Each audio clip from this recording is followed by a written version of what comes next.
राधे राधे दोस्तों, आज हम जानेंगे सर्व ग्रंथों में कुछ समानता। तो इसको कि बिना किसी देरी के हम शुरू करते हैं। ओम नमो भगवते वासुदेवाय नमः। चलिए दोस्तों, बिना किसी देरी के हम अपनी आज की इस वीडियो को शुरू करते हैं। तो इसको शुरू करने से पहले हम सब एक बार क्या बोलते हैं? ओम नमो भगवते वासुदेवाय नमः। सर्व ग्रंथों में कुछ समानता। बाइबल ग्रंथ में, उत्पत्ति ग्रंथ में यह भी कहा है कि जब आदम जी तथा उनकी धर्मपत्नी हवा ने वाटिका के बीच वाले वृक्षों के फल का खा लिए तो उनको भले बुरे का ज्ञान हो गया। शाम के समय प्रभु वाटिका में सैर करने आए तो पता चला कि आदम तथा हवा ने भले बुरे का ज्ञान कराने वाले वृक्ष के फल खा लिए। तो उस प्रभु ने कहा कि भले बुरे का ज्ञान होने से आदम तथा उनकी पत्नी हमसे एक समान हो गए हैं। कहीं ऐसा ना हो जाए कि ये उन वृक्षों का फल खा लें जो अमर करते हैं और अमर हो जाएं। इसलिए आदम जी तथा उनकी पत्नी को स्वर्ग की वाटिका में निकालकर पृथ्वी पर छोड़ दिया। इससे सिद्ध हुआ कि प्रभु एक से अधिक हैं, क्योंकि प्रभु ने ऊपर कहा कि ये भले बुरे का ज्ञान होने से हम में से एक समान हो गए हैं। फिर बाइबल ग्रंथ में कहा है कि अब्राहम मामरे के वृक्षों के नीचे बैठा था।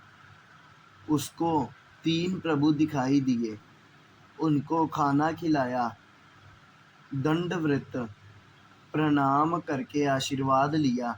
इससे सिद्ध हुआ कि बाइबल में 3 प्रभु माने हैं।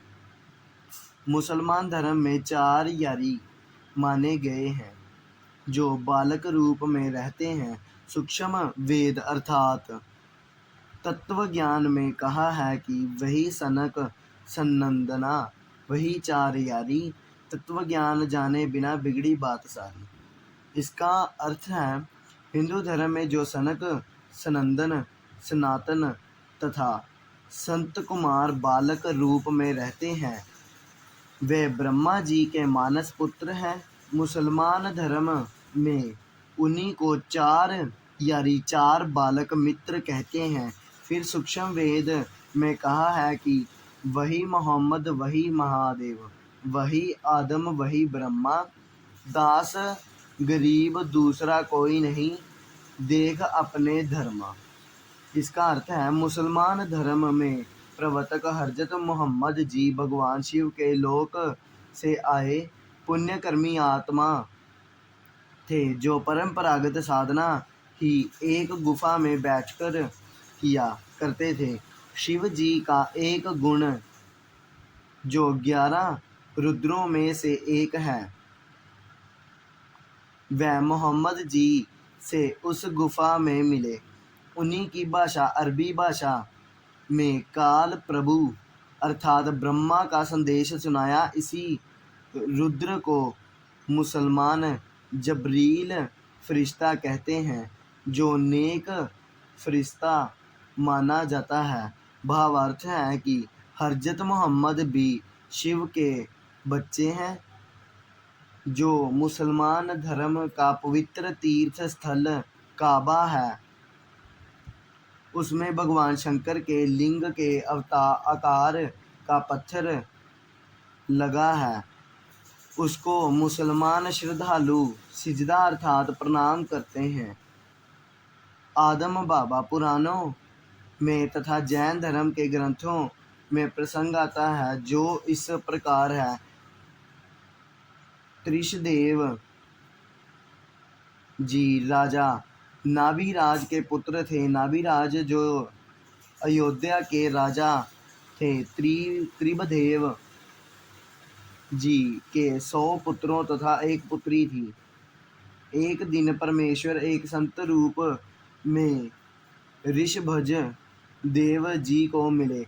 उनको भक्ति करने की प्रेरणा की ज्ञान सुनाया कि मानव जीवन में यदि शास्त्र विधि अनुसार साधना नहीं की तो मानव जीवन व्यर्थ जाता है। वर्तमान में जो कुछ भी जिस जीवन को प्राप्त है वह पूर्व जन्म जन्मांतरों के लिए पुण्य तथा पापों का फल है।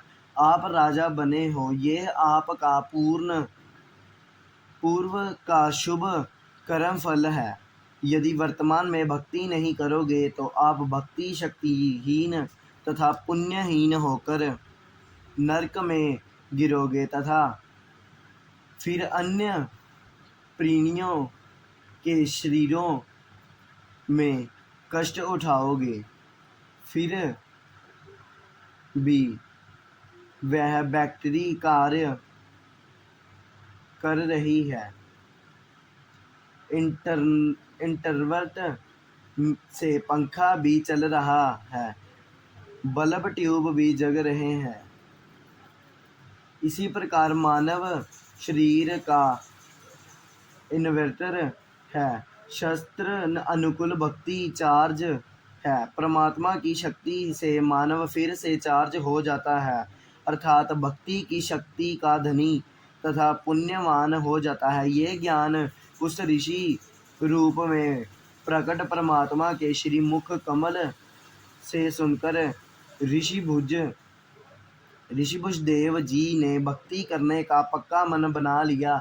ऋषिभुज देव जी ने ऋषि जी का नाम जानना चाहा तो ऋषि जी ने अपना नाम कविदेव अर्थात कबीरदेव बताया तथा यह भी कहा कि मैं स्वयं पूर्ण परमात्मा हूँ। मेरा नाम चारों वेदों में कबीरदेव लिखा है।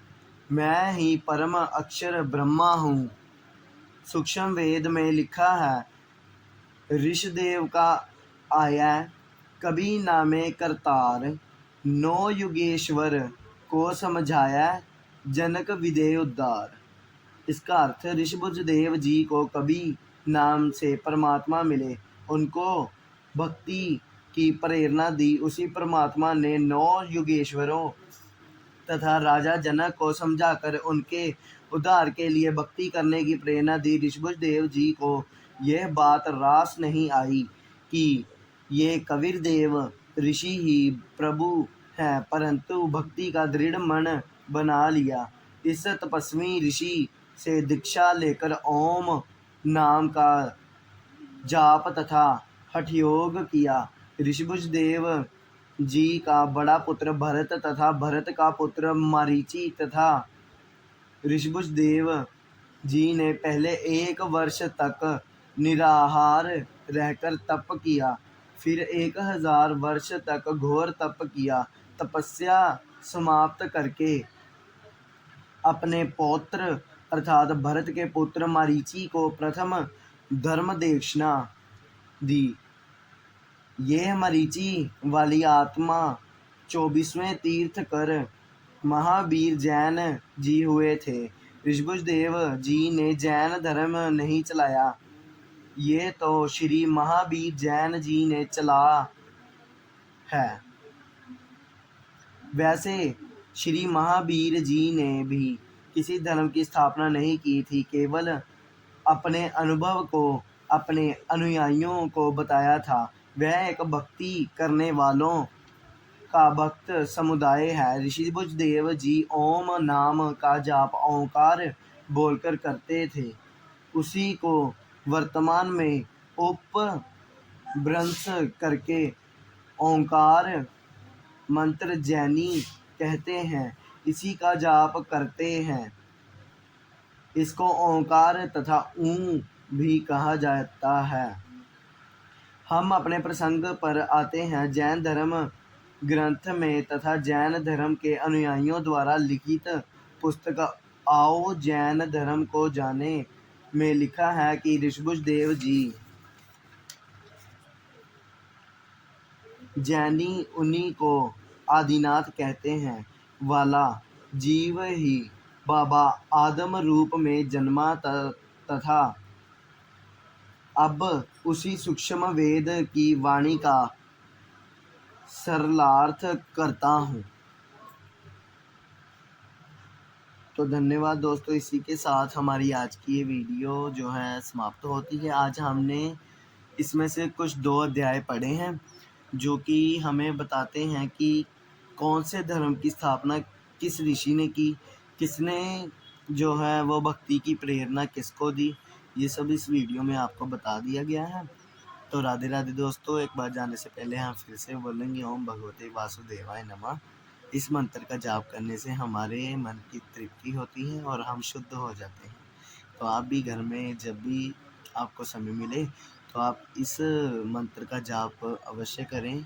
इस पूरे मंत्र को सुनने के लिए आप मेरा चैनल भी विज़िट कर सकते हैं, जिसमें मैंने 108 बार बोलकर ओम भगवते वासुदेवाय नमः का जाप किया है। आप ज़रूर जाइएगा और 108 मंत्र ओम भगवते वासुदेवाय नमः का उच्चारण अपने मुंह से भी करिए और साथ में इस वीडियो को भी देखिए। धन्यवाद दोस्तों।